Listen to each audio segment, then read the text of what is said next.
Yunnan daily press group চীনের Yunnan প্রদেশের সবচেয়ে বড় ও প্রভাবশালী মিডিয়া গ্রুপ। এই গ্রুপের মালিকানায় রয়েছে 9টি পত্রিকা, 9টি ম্যাগাজিন ও কিছু ওয়েব পোর্টাল। সময়ের ব্যবধানে সামাজিক যোগাযোগ মাধ্যমে সক্রিয় হচ্ছে ইউনান ডেইলি প্রেস গ্রুপ। বন্ধুরা, আজ আপনাদের ইউনান ডেইলি প্রেস গ্রুপ সম্পর্কে জানাবো, সাথেই থাকুন।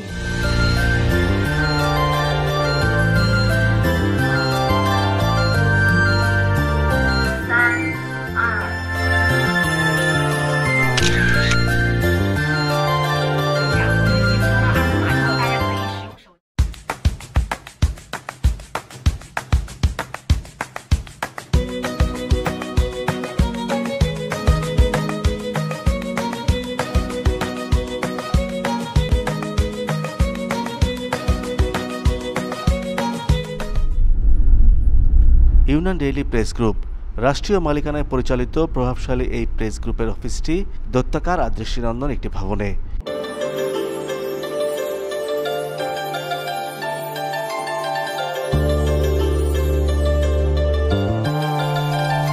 চীনের একটি বৈশিষ্ট্য লক্ষ্য করলাম, এরা যেখানেই একটু মাটি পেয়েছে সেখানেই গাছ লাগিয়েছে।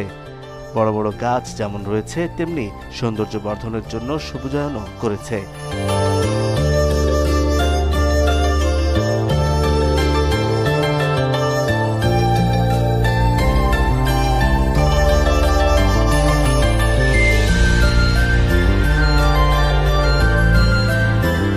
বিশাল আকৃতির ভবনে আমরা প্রবেশ করলাম। এই ভবনের ইন্টেরিয়ার দেখে যে কেউই মুগ্ধ হবেন নিশ্চিতভাবেই।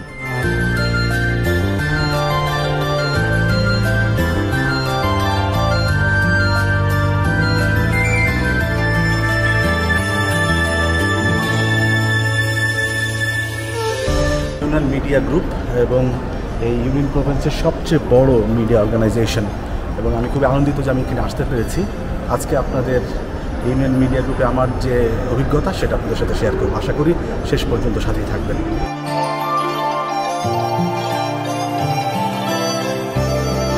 ইউনান ডেইলি প্রেস গ্রুপ সম্পর্কে আমাদের বিস্তারিত ধারণা দেয়া হবে। এই গ্রুপের জন্মলগ্ন থেকে এখন পর্যন্ত পথচলা, কর্মকাণ্ড, ইতিহাস সবকিছুই চমৎকারভাবে ধারণ করা আছে জাদুঘরে। চলুন বন্ধুরা, আমরা জাদুঘরটা ঘুরে আসি।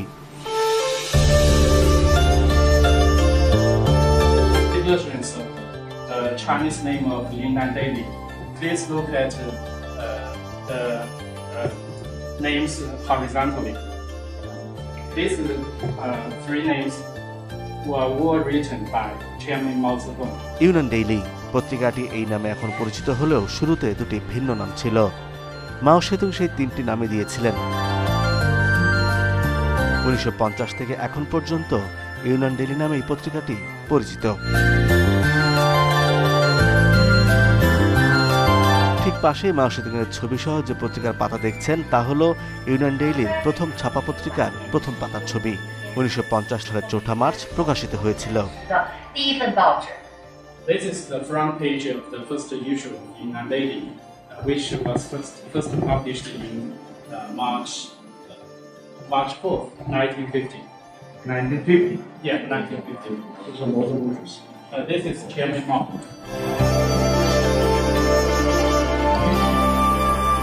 বন্ধুরা, এই অংশে দেখতে পাচ্ছি ইউনানের 9টি পত্রিকা ও 9টি ম্যাগাজিনের বিভিন্ন কপির ছবি।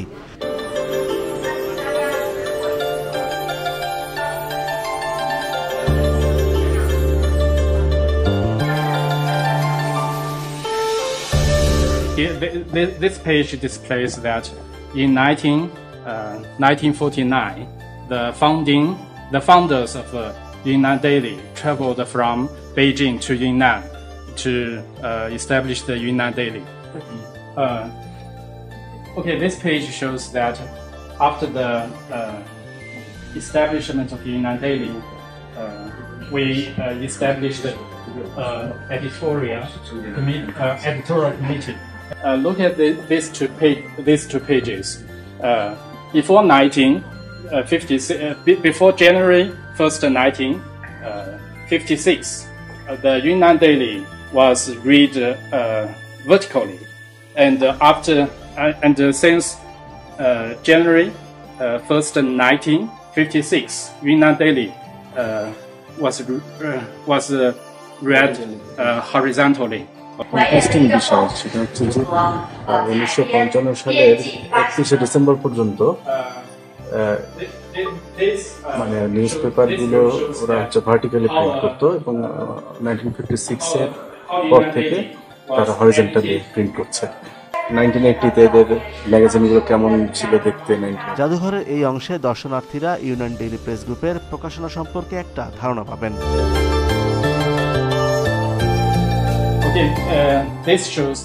এটি হলো ইউনান ডেইলি শুরুর দিকের ছাপাখানা, যেখানে ব্লক প্রযুক্তিতে পত্রিকা ছাপা হতো।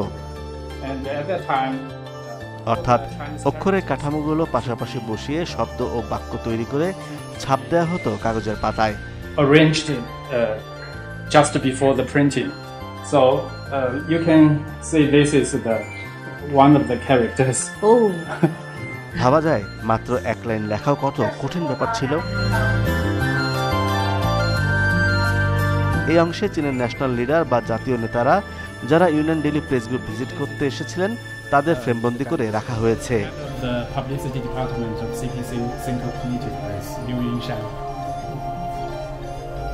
আমাদের মতো বিভিন্ন সময়ে বিভিন্ন দেশের মিডিয়া গ্রুপ এই অফিস ভিজিট করতে এসেছিলেন, তাদেরও ফ্রেমবন্দি করে রাখা হয়েছে।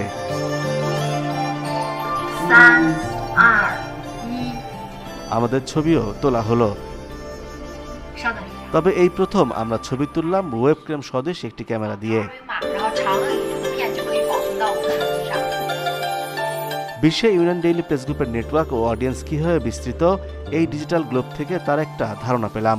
We was carried out in cooperation with the Independent of Bangladesh from 2014 to 2020. Yeah. The Independent. The Independent. This is the page we published in Independent. This one. পত্রিকা মানে পত্রিকা ওদের পত্রিকার সাথে একটা কোলাবোরেশন ছিল। ইন্দোনেশিয়া থেকে বিশাল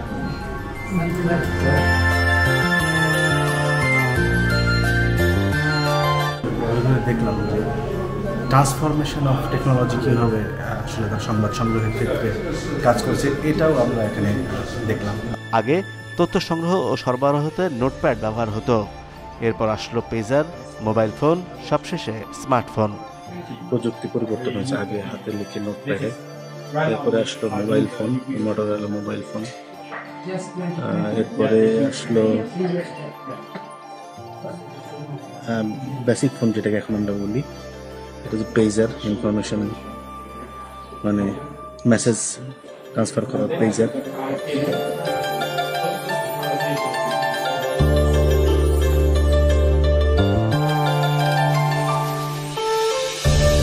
এটা হচ্ছে ইউনান মিডিয়া গ্রুপের একটি অনলাইন পত্রিকা, ইউনান নেট, যেটা শুনতে পেলাম। আমাদের দেশে অনলাইন পত্রিকা অনেক ডেভেলপ করেছে। তো এটা হচ্ছে ইউনান নেটের নিউজ রুম।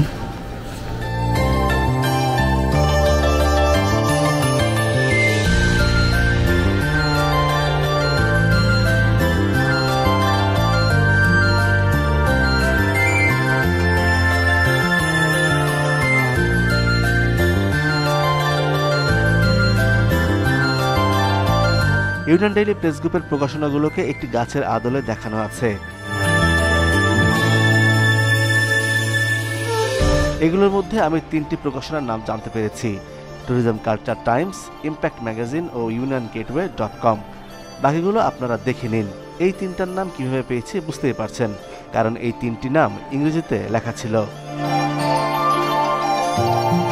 একটা সুদীর্ঘ ও ঐতিহ্যবাহী ইতিহাস আছে ইউনান ডেইলি প্রেস গ্রুপের। এই মিউজিয়ামে তারই রিপ্রেজেন্টেশন করা হয়েছে। আমার মনে হয় যে প্রতিষ্ঠান তার অতীত ইতিহাসকে ধারণ করে সে কাঙ্ক্ষিত গতিতে এগিয়ে চলতে পারে। ইউনান ডেইলি প্রেস গ্রুপ যেভাবে একটি মিউজিয়াম তৈরি করে তাদের পথচলা ও কার্যক্রম সংরক্ষণ করেছে তাতে সত্যি খুব অবাক হয়েছি। চীনের বড় বড় সব প্রতিষ্ঠানেই নিজস্ব একটি মিউজিয়াম রয়েছে, যা আমরা বিভিন্ন সময় ঘুরে দেখতে পেয়েছি। বন্ধুরা, আমার 7 দিনের চীন সফরের আজ মাত্র দ্বিতীয় দিনের একটি ভিডিও দেখলেন। বাকি ভিডিওগুলো আসবে পর্যায়ক্রমে। বাকি ভিডিওগুলো দেখতে আমার চ্যানেলটি সাবস্ক্রাইব করে পাশেই থাকুন। এতক্ষণ সাথে থাকার জন্য অনেক ধন্যবাদ।